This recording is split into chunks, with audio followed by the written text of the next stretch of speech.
네, 안녕하세요. 저는 삼성 KPMG에 근무하고 있는 김이동 부대표라고 합니다.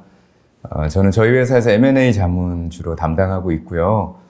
올해 M&A 어떤 것들 주로 있었고 내년은 전망은 어떤지 그런 내용으로 좀 자료를 준비해 봤는데 시청하시는 분들한테 좀 도움이 됐으면 좋겠네요. 처음 시작을 이 유명한 분의 말씀으로 좀 시작을 해볼까 하는데 제가 아는 정부에 계신 분이 페이스북에 올리셨더라고요, 이 글을요. 그래서 읽어봤는데, 처음에 읽었는데 뭔 말인지 잘 모르겠더라고요. 말씀이 너무 어려워서 여러 번 읽어보니까 금리가 이제 낮을 때가 지나면은 금리가 또 오르고 그러면 좀 아마 경기 불황이 세게 올 수도 있고 어려운 시절이 올 수도 있다 이렇게 좀 겁을 주시는 앨런 그린스펀이 겁을 주시는 말씀인 것 같고 이분의 말씀이 좀 맞아 떨어지는 것 같아서 좀 불안도 하고요. 그렇습니다. 최근에 또 파이낸셜 타임즈 좀 읽어보니까 그 장 보이빈 이 사람이 이제 블랙록이라는 운용사 대표신데 이분도 겁을 또 잔뜩 주셨어요. 그래서 예전에는 주식하고 채권하고 이 대체 투자하고 섞어가지고 포트폴리오를 하면 안정성이 높아진다 이런 시절이었는데 이제는 어찌된 셈인지 주식이 떨어지면 채권도 떨어지고 같이 떨어지니까 이게 포트폴리오 효과가 전혀 없다. 이거 어떻게 해야 되냐. 그렇다고 해가지고 또 이분이 딱히 답을 주시지도 않았어요. 보다 세부적인 투자 전략 수립이 필요하다. 이렇게 해서 국영수 중심으로 암기 과목 열심히 해라. 이런 수준의 답변을 하셨는데 어쨌든 또 겁을 주셔가지고서 저희도 M&A 시장도 이분 반영해야 되나 이렇게 걱정들을 많이 하고 있습니다. 그래서 앨런 그린스핀 그 장 보이빈 이런 분들이 겁을 주셨는데 그러면 우리나라 대기업들은 지금 어떻게 생각하고 계시냐, 운영하고 계시냐 한번 보겠습니다. 이게 이 슬라이드가 그거거든요. 올해 초에 각 그룹사의 CEO 총수님들이 말씀하신 거예요. 그래서 올해 초만 해도 이제 지금이랑 분위기가 좀 달랐는데 말씀하신 게 읽어보면 대부분 좀 약간 비슷해요. 이렇게 공통적인 단어들이 있어요. 그래서 ESG, 변화, 기후 위기, 친환경, 수소, 이렇게 말씀들을 하셨고요. 1년이 지난 현 시점에서 그러면 어떻게 변했냐? 보시면은 그 말씀대로 하고 계신 것 같아요. 그래서 삼성은 아직까지 특별한 큰 M&A는 없으셨는데 역시 반도체 시장이 지금 굉장히 급변하고 있기 때문에 그 급변하는 반도체 시장에 대응하기 위한 전략 많이 짜고 계신 것 같고요. SK는 최태원 회장님 말씀처럼 친환경 기업으로 가고 있는 것 같습니다. 테스라고 하는 싱가포르 폐기물 처리 기업을 큰 돈을 들여서 인수하시고 추가적인 M&A도 하실 것 같아요. 현대차 마찬가지로 모빌리티 그룹으로 가고 있고요. LG는 특히 LG화학, 엔솔을 중심으로 2차 전지의 경쟁력을 강화할 수 있는 어떤 그런 소재 M&A, 원자재 투자 이런 것들 많이 하셨고 앞으로도 많이 하실 것 같고요. 포스코도 철강그룹에서 최근 들어서는 2차 전지 소재 회사로 급변하고 있는 것 같아요. 그래서 그런 M&A 많이 하셨고 내년에도 많이 하실 것 같고요. 다른 그룹들도 이렇게 쭉 보면은 한화그룹 최근에 대우조선해양 인수를 확정 지으시면서 방산 쪽에 이제 방점을 많이 찍지 않을까 이렇게 보고 있고요. CJ는 엔데버라고 하는 미국 컨텐츠 회사를 인수하신 다음에 글로벌 컨텐츠 역량 강화를 하실 것 같고요. 근데 최근에 올리브영에 계시던 구창근 대표님께서 이제 E&M으로 오시면서 아마 사업 부문 통폐합 또는 일부 지분 매각 또는 IPO 추진 등등을 시도하지 않을까 이렇게 예상을 많은 분들이 하고 계십니다. 그리고 롯데그룹은 최근에 일진 머티리얼 인수를 완성을 아직 클로징은 안 됐지만 하시면서 2차 전지 소재 쪽에 더 힘을 쏟을 걸로 많이 예상이 되고 있고요. 현대중공업도 기존의 단순한 조선 이 쉽메이커, 쉽빌더에서 벗어나서 자율운행, 이제 앞으로는 배도 자율운행하는 시대가 온다고 하는데요. 기술을 많이 투자하실 것 같습니다. 네이버 최근에 포시마크라고 하는 북미 커머스 회사 인수하셨는데 앞으로도 계속 북미 쪽에 D2C 마켓 커머스에 투자하지 않을까 예상하고 있고요. 많은 뱅커들이 딜을 소싱할 것 같고요. 또 GS, 칼텍스나 리테일이나 홈쇼핑에서 벌어들이는 안정적인 캐시플로우를 바이오, 전기차 충전, 뉴커머스 투자하실 것 같고 LS, 최근에 니꼬동 재련의 일본 에너스그룹 지분을 인수하시면서 배터리 소재 쪽, 특히 로봇 쪽 등등 많이 투자하실 걸로 보입니다. 그래서 저희 같은 이제 M&A 자문사들은 저런 섹터에 딜들 많이 소싱해서 딜리버를 이제 해야 될 걸로 예상을 하고 있어요. 그리고 내년에 이제 저희 뭐 올해도 마찬가지인 것 같고요. 내년에 가장 큰 변화를 꼽으라 이렇게 만약에 누가 물어보시면 저는 이제 미국의 각성이라고 얘기를 하고 싶은데, 미국이 뒤에 이제 IRA 법안도 좀 설명을 드리겠지만 미국이 미국으로의 투자를 많이 권유를 하면서 국내 대기업들이 미국 투자를 많이 하잖아요. 근데 대기업들의 투자로만 끝나는 게 아니라 우리나라의 삼성, LG, SK, 현대 등등이 미국에 투자를 하면은 그 키 벤더들도 투자를 해야 됩니다. 그래서 그 키 벤더들이 미국에 갈 때, 대기업들과 함께 갈 때 어마어마한 캐피털 니드가 있을 것 같고요. 그것에 투자를 위해서 프라이빗 에쿼티 펀드들 또는 기업들이 아마 자본시장에 나오지 않을까, 많은 딜 플로우가 있지 않을까 저희는 예상하고 있습니다. 그래서 3일회계 법인이 정리하신, 잘 정리가 되어 있는 IRA 법을 보면은 미국에서 이제 북미 사업을 앞으로 본격적으로 하려면 투자를 현지에서 하라는 거잖아요. 그래서 LG화학, 삼성, 현대차, 전자, SK하이닉스 등등이 미국에 어마어마한 투자를 발표를 했고요. 여기 이제 언급되지 않은 그룹사들도 굉장히 많은 미국 투자를 하기로 했거든요. 그러면 자체 자금도 있겠지만, 최근같이 이렇게 좀 자금 시장이 여력이 원활치 않을 때에는 외부 자금 수요도 많이 받을 것 같아요. 그룹사들조차도요. 그리고 그룹사들만 필요하냐? 아니죠. 그래서 LG 엔솔이 미국에 진출을 하면 거기 이제 뉴스에 나온 것처럼 사마 알미늄 등등 2차 전지 벤더들이 이제 또 많이 미국에 투자를 해야 되고, 그로 인한 딜이 나올 것이다 이렇게 보고 있습니다. 그래서 내년에 이런 미국 투자와 연관된 국내 M&A 또는 파이낸싱 딜이 많을 것 같다 라고 저는 생각하고 있고요. 그리고 최근에 이제 경기가 안 좋으면서, 경기가 좋았을 때는 도저히 나올 수 없는 딜들이 이제 나오고 있고 앞으로도 나올 거다.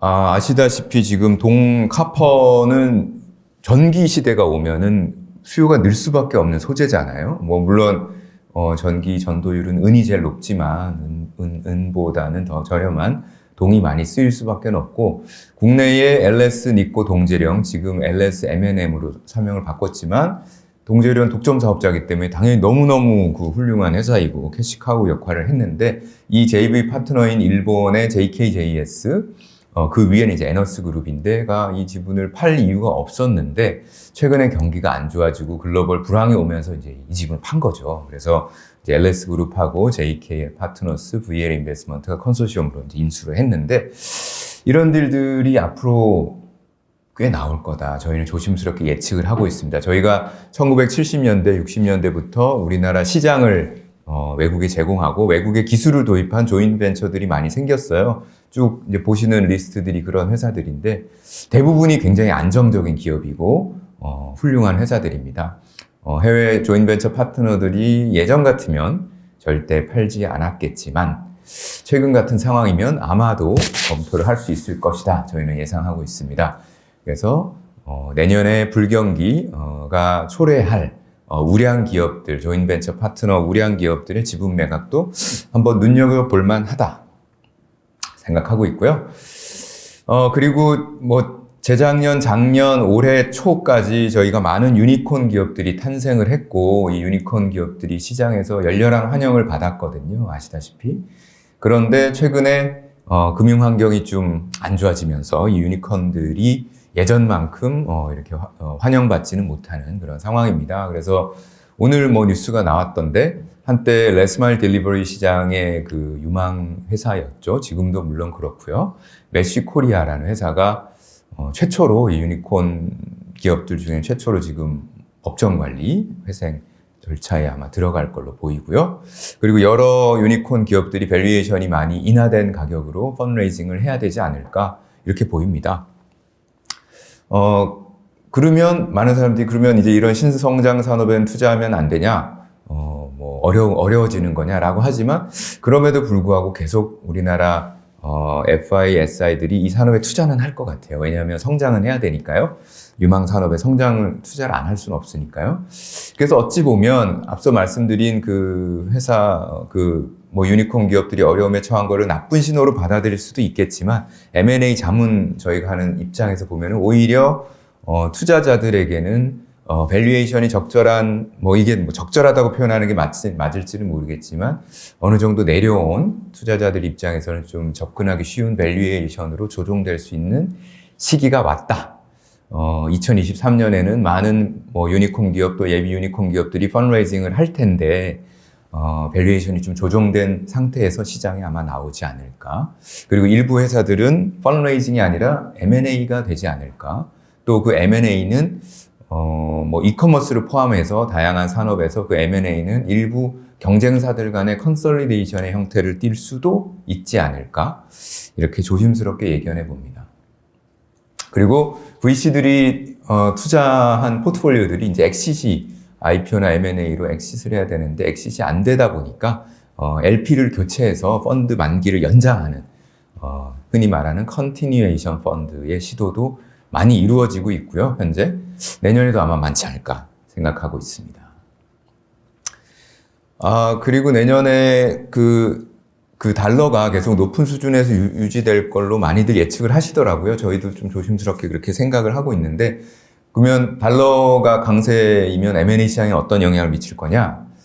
저희 생각에는 달러를 가진 해외 프라이빗 에쿼티들 이 좀 많이 국내 딜을 하지 않을까 이렇게 조심스럽게 생각하고 있습니다. 그래서 최근에 이 지금 슬라이드에서 제가 적은 칼라일, 베어링 PI 첨단 소재는 최근에 좀 딜이 무산될 걸로 보이지만 베인 캐피털, 브룩필드 등등 지금 달러를 많이 가지고 있는 블라인드를 가지고 있는 그런 해외 PE들이 많이 활약하지 않을까. 그래서 오른쪽에 있는 딜들처럼 내년에 딜 플로우를 좀 창출하지 않을까. 그래서 저희 같은 이제 자문사들 입장에서는 저렇게 달러 보유 투자자들에게 이제 좀 많이 제안을 해볼 것 같습니다. 그리고 국내 기업들 중에서도 달러를 수금하는 수출 주도 기업, 의류 OEM 회사들, 조선 회사들 등등 수출을 많이 하는 회사들이 아마도 자금 여력이 많아지고 M&A 시장에서 좀 적극적으로 바이사이드 포지션이 있지 않겠나 라고 생각이 됩니다. 그리고 최근에 저희가 이제 기업들을 많이 만나 뵈면은, 그런 얘기 말씀 많이 하세요. 전기차 시장이 간다, 2차 전지 시장이 온다, 자율주행 시장이 온다 등등 말씀 많이 하시는데 그 트렌드는 명확한데 그 트렌드를 위한 투자를 혼자 하기에는 너무 부담스러우신 것 같아요. 왜냐하면 전기차 시대가 온다고 할 때 전기차만 잘 만든다고 되는 게 아니라 그 전기차 충전 시스템도 있어야 되죠. 또 배터리도 잘 만들어야 되죠. 또 만든 배터리를 재활용도 잘해야 되죠. 전 생태계가 잘 돼야지 내 사업도 잘 되는 그런 시대가 온 것 같습니다. 저만 잘한다고 되는 게 아니라. 그래서 그러다 보니까 모든 기업들이 자기만 잘한다기보다는 다른 회사들하고 전략적으로 제휴를 해야 되는 시대가 왔다. 그래서 저희 회사에서 최근에 저희가 매년 하는데 저거를 글로벌 CEO들한테 이제 설문조사를 했는데요. 향후 3년간 여러분들 회사의 성장을 위해서 가장 중요한 전략이 뭐냐라고 물어봤는데 1등이 제3자와의 전략적 파트너십이다. 저런 대답이 1등인 건 처음이거든요. 제 기억으로. 그래서 모든 대형 글로벌 기업들조차도 혼자서는 하는 게 어렵다. 조인벤처 해야 된다. 생각하시는 것 같고, 그런 추세를 반영이라도 하듯 국내의 많은 기업들이 예전 같으면 엄두도 못 낼 그런 전략적 제휴를 많이 하고 계신 것 같아요. 그래서 GS와 롯데, 네이버와 CJ, SKC가 LX와 이렇게 제휴를 많이 하고 계신 상태이고요. 아마 내년에는 더 활발하지 않을까. 혼자 힘으로 하기에는 국내의 많은 기업들이 버거운 시대가 왔다라고 생각이 됩니다. 그래서 아마 조인벤처 또는 지분 수합 또는 전략적인 공동투자, 코인베스먼트 딜이 내년에 많을 것 같다 예상이 되고요.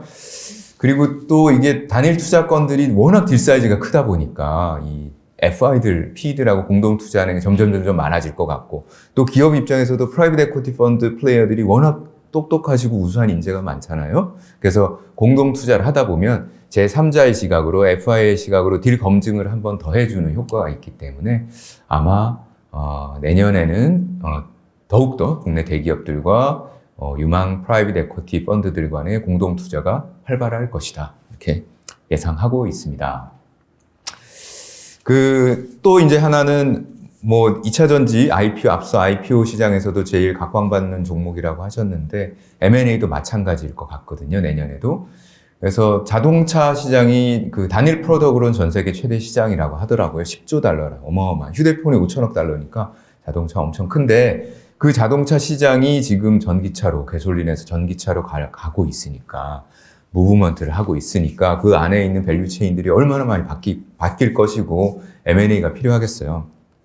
그래서 2차 전지는 아마 굉장히 많은 M&A 플로우를 창출할 건데 이미 국내의 많은 기업들이 저 2차 전지 그 밸류체인 안에 포지션이 되어 있습니다.